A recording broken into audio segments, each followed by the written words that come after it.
Hello mọi người, hôm nay cùng mình móc một cái con capybara đội mũ con ong dễ thương như thế này nhá.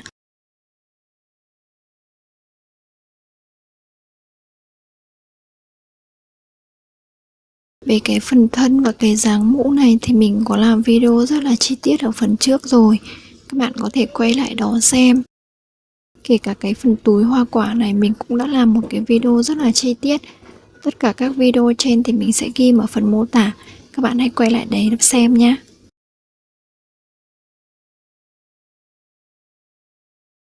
Về cái phần mũ các bạn hãy móc theo cháp. Đến hàng số 8 các bạn đổi sang len màu nâu cho mình.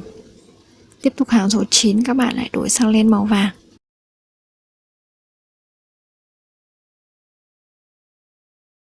Tiếp tục các bạn sử dụng len màu nâu, chúng ta sẽ móc cái phần tai của con ong. Chúng ta sẽ móc trực tiếp lên cái sản phẩm này luôn. Mình sẽ móc ở hàng số 2 nhé. Các bạn căn chỉnh làm sao cho hai bên nó đối xứng cân bằng là được. Mình sẽ đâm kim móc vào đây.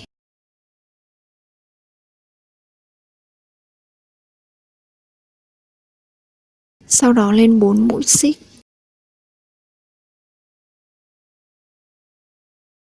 Bỏ qua chân móc đầu tiên này.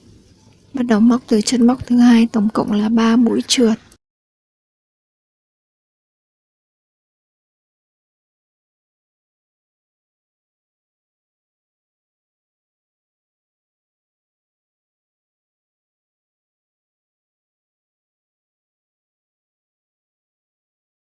Sau đó thì chúng ta sẽ cắt len.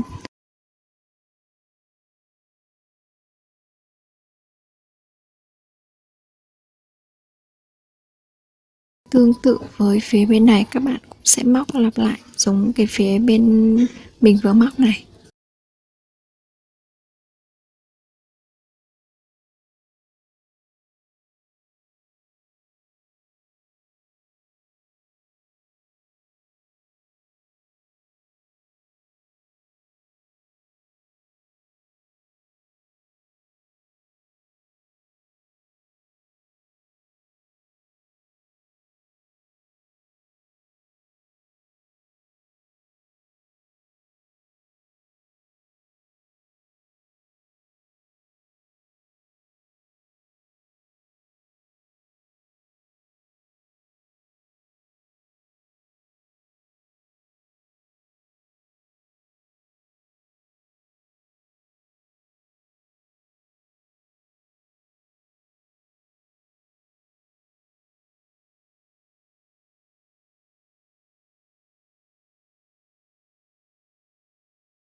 Tay bên này có vẻ hơi lệch rồi, mình sẽ móc lại.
Sau đó thì các bạn dùng kim chúng ta sẽ giấu len đi.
Sau đó chúng ta sẽ lật ngược lại.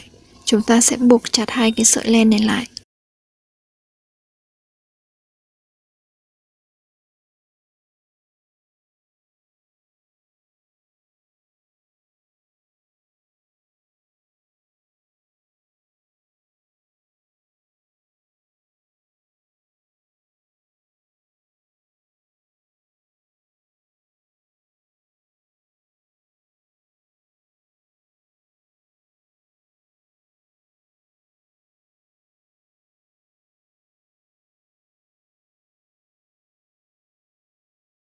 Cuối cùng cắt len.